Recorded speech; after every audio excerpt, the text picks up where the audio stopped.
welcome to episode 68 of our CRICKETher Vodcast. Apologies once again for bringing this to you late. I was up at about 5 a.m. yesterday doing a keynote session at a conference that's based in India.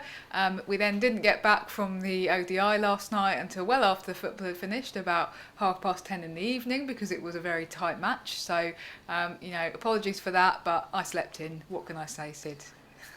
Guilty.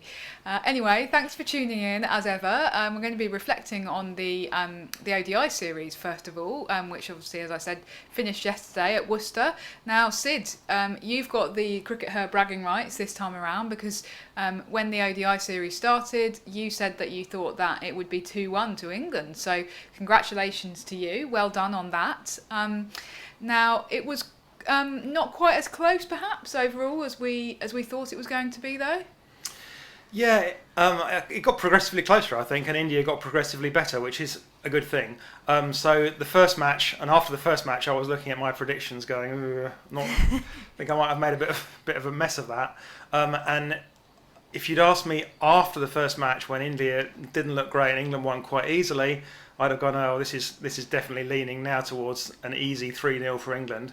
But full credit to India, they were definitely better in the second match. In particular, they roared in with the ball in the second match, bowled really well. I thought that Goswami was actually the pick of the bowlers across both teams in the second match. Obviously, Kate Cross got her fiver, and that's what you get the player of the match for. But Goswami was really good and really fiery and dangerous and just everything that's made her a legend, really.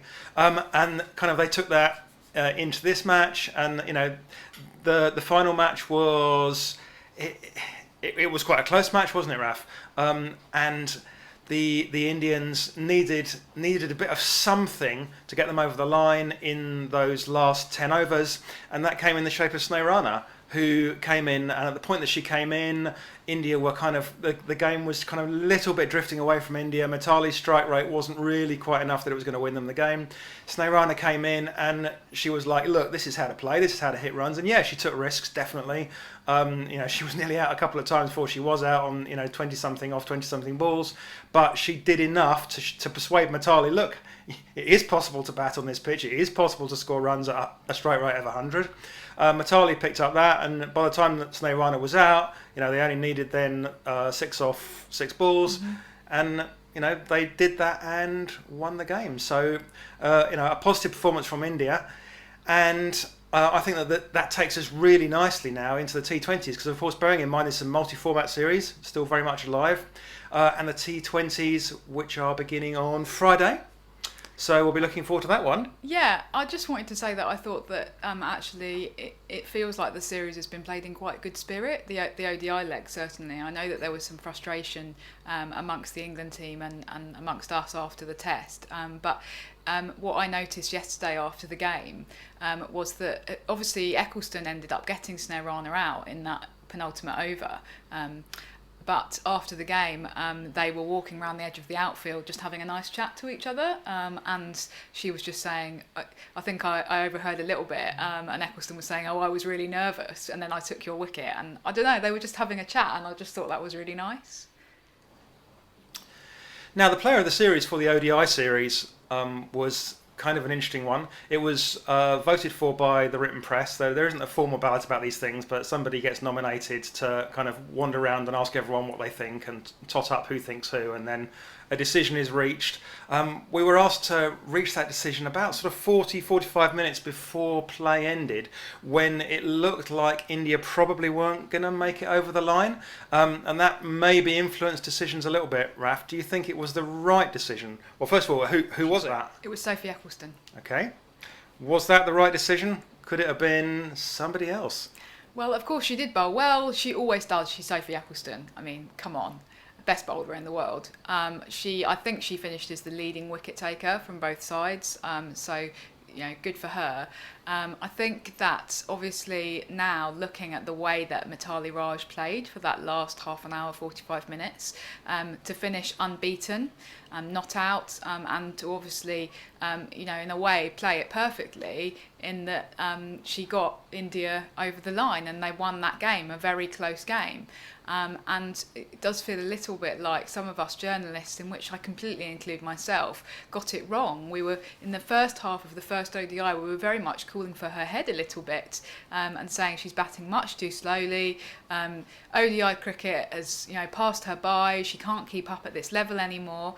And I think she's had the last laugh, really. We've ended up with egg on our face because she really played so brilliantly yesterday, and particularly, as I say, in that last half an hour. And you just think, is there anyone else in that India side at the moment who would have been able to play that innings? Yes, of course, as you've acknowledged, Snehrana played a really important role at the other end, in coming out and hitting at a runner ball, and that was what was needed at that stage. But Mithali Raj, she was the person who won them that game, and she did finish as the leading run scorer in the series.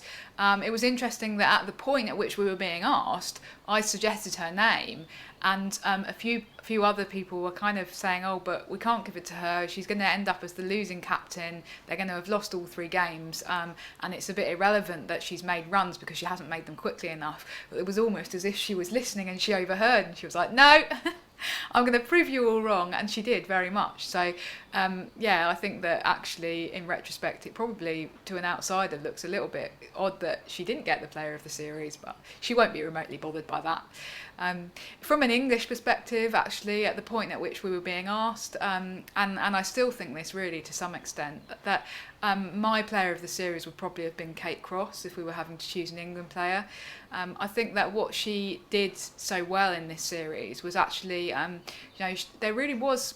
It felt like after the test, in which she didn't make very much of an impact, there was a bit of a question mark hanging over her place in this England side and her kind of England future, perhaps, if that's not too dramatic to say. But she really does seem to have the confidence of Heather Knight and Lisa Keightley at the moment, and she repaid that confidence. She did look England's most dangerous pace bowler, I should say. She, out of her and Catherine Brunt and Anya Shrubsole, she consistently looked like the person who was most likely to take a wicket. Obviously in that second game did take that 5er. And what she did yesterday at Worcester actually was show what she can do with the bat. Coming in and, if England hadn't made those 20 quick runs that she helped score at the back end of the innings, it wouldn't have been a very close match in the end, I don't think. India would have won fairly easily. So good for her, and we know that she can do that because we've often seen her bat quite high up the order for Lancashire and for Thunder at domestic level, batting at even 4 or 5. So she's obviously very good with the bat, but what seems to have happened is that because she's got the confidence of her captain now as a bowler, she's able to express herself more freely with the bat because it's partly a mental thing, I think. So that was brilliant. And it's actually quite a special thing to have come into the series that's only 3 matches long with question marks hanging over you, and to emerge from the series having cemented your place. And something that Heather Knight said in yesterday's press conference was, I thought this was maybe slightly preemptive, but this is clearly how she's thinking. We think we've now got our 11 for the World Cup next year in New Zealand. And obviously the suggestion then is that Kate Cross is an automatic pick in that starting 11. So good for her, brilliant. So I think that she was a real candidate for player of the series as well. Yeah, I think it's kind of interesting that actually if you reflect on a sort of like a counter narrative, if Kate Cross had come into this series and been dross, that would have been her international career over. She's she's not the wrong side of 30, I believe, but she's getting quite close to it. And if she'd been terrible in this series, if she'd been knocked for 8 and over and not taken any wickets, she wouldn't have been selected again this summer and probably wouldn't have ever been selected again. So, she's come in there and done the job. And she does feel like she's a very confident player, isn't she? Yeah. So, yeah, good for her. Okay, so we have got this T20 series then starting this week. What changes do we expect England to make? Because Heather Knight actually talked about this yesterday to you in the press conference, didn't she, Raf? She did, absolutely. She as good as said that they would be bringing in Danny Wyatt and Maddie Villiers. She said, they're two players who have had success in T20 cricket in the past. We know that we've had a strong T20 side with them included, so therefore we're probably going to be bringing them back. She did say that they were going to sit down yesterday evening after the football had finished and make the final decisions about that squad, and that would be announced in the next few days. But I am very much expecting those two players to be included because she did specifically name check them. And it's going to be a really interesting few games, isn't it? Because we have got these 3 T20s, all worth 2 points apiece. The series is, as you say, quite finely poised. England are only 6-4 up on points. Which way do you think it's going to go from here, Sid? Because really, it could go either way. It feels like. Yeah, I can't see England losing all 3 games. Okay. I just think England are too good to lose all 3 games. So I don't think India are in a position to win the series outright. But 2-1 to India in the T20 leg, leaving things all square, that wouldn't surprise me. Wouldn't be a bad result for cricket either, especially if presumably the TV audiences in India for the T20s will be hopefully good. If they can see their team playing well, Smriti looks in good touch. Let's hope for some good cricket. And prediction though, I reckon probably 2-1 to England again. So I think England probably win the series for me. But let's see. Okay. I'd like to see Shefali Verma make 100. I don't know if that counts as a prediction, but it's a hope for the series anyway. We saw Meg Lanning make 100 at Chelmsford, so Shefali Verma is going to get her chance on that same field. So go Shefali. Okay. If you're English. Now, there has been some other very big news this week relating to the 100. The ECB have announced the final squads for the 100, which is starting in just a very few weeks' time. And when that announcement happened, it became apparent that, as we suspected for a while, and I think had speculated about on the Vodcast, several of the top Australian women are now not coming to the 100. So that includes Alyssa Healy, Meg Lanning, Beth Mooney and Megan Shute. The suggestion is that the ECB have known about this for a while, but were kind of unwilling to confirm until they had the replacements in place and could kind of make an all singing, all dancing announcement focusing on the positive aspects rather than this actually what's quite a difficult aspect for the competition. Yeah, they did somewhat try to smuggle it out, didn't they, and hope nobody noticed. Well, look, here's all the teams, just don't look at who's not on the list. Relatedly, there was a brilliant piece of journalism from Izzy Westbury in the Telegraph. Yeah, scoop of the century. Yeah, yesterday or the day before, but we saw it yesterday morning. Essentially, relating to those Australians not coming. What was that all about, Sid? Yeah, so these Australian players who all have been in towards the top salary bands. They've all been earning like 12, 15,000. I think a couple of them would have been the captains, so they would have got the top salary. But the ECB tried to bung them an extra 10 grand on top each, and they still didn't come. They still said no. So, well, that has implications all over the place, doesn't it, Raf? And some of them relate to some of the stuff you were talking about at this conference where you spoke yesterday morning at 5 a.m. Yes, it was the Equal Hue conference run by the Sports Law and Policy organisation in India. It was a really interesting conference, and we did touch on these issues about equal pay. I think, first of all, it's important to say absolutely no shade, no disrespect to these Australian players for not coming. I don't blame them at all. There are obviously still worries about the way in which the pandemic is being handled in the UK, and concerns about getting stuck here or finding it difficult to make their way back to Australia safely and quickly. So I do completely understand where they've come from with that. But I do think that the fact that the ECB have offered them quite a lot of extra money to come is significant. It's significant because traditionally the argument against equal pay in sport has always been, oh well, if you don't pay the men the big bucks, then they won't bother to come to these competitions, or they just won't have the incentive to play, and therefore the women just kind of have to take the leftovers and what's left. Actually, what we're seeing here is, in quite an exciting way, it's the market in action. action, it is players like Meg Lanning and Alyssa Healy for the first time being able to demand a higher level of money and actually reject that and say, no, even that is not enough for me to come. And I think that has real implications because it shows that actually those arguments about equal pay or to justify unequal pay aren't valid anymore.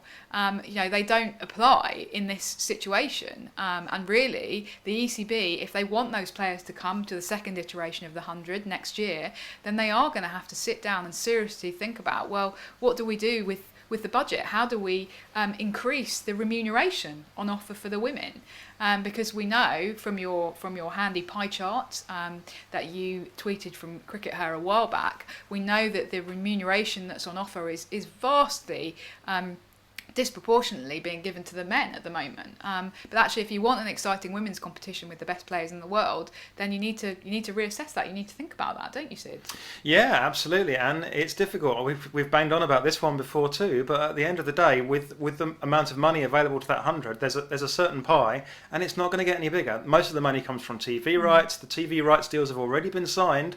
You can't go back to Sky now and go, actually, we want an extra 300 grand here because Meg Lanning and co won't come unless we pay them more money.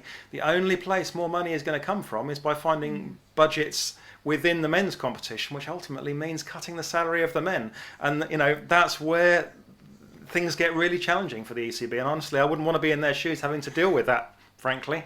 Yeah, and I think one other reason why it was such a good scoop and such an important story is actually that the ECB's response has always been, oh well, we can't pay the women anymore because we've got a limited budget. But it seems like they can find an extra 40 or 50 grand kind of lying around from somewhere if they want to try and attract Meg Lanning and Alyssa Healy to play in the competition. And if you're maybe if you're Heather Knight or Anya Shrubsole, or even if you're a domestic player who's playing in the competition, the likes of your Sophie Luff or people like that who've been told, well, you're going to be playing, but you're going to earn really kind of not very much at all. You're going to be on the very lowest salary band.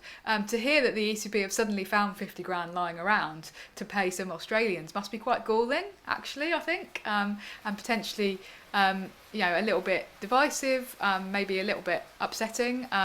Hypercourse made a really interesting suggestion after I sent an angry tweet about this yesterday, saying, why don't the ECB now offer that money to the people on the lowest salary band, to the players on the lowest salary band, and distribute it round between them?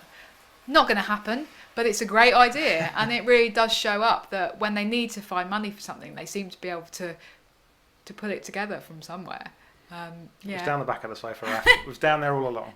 Anyway, well done to Izzy for a great scoop, as we said, and it's going to be interesting to see what happens next year, I suppose.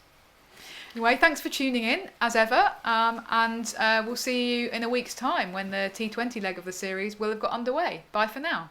Bye.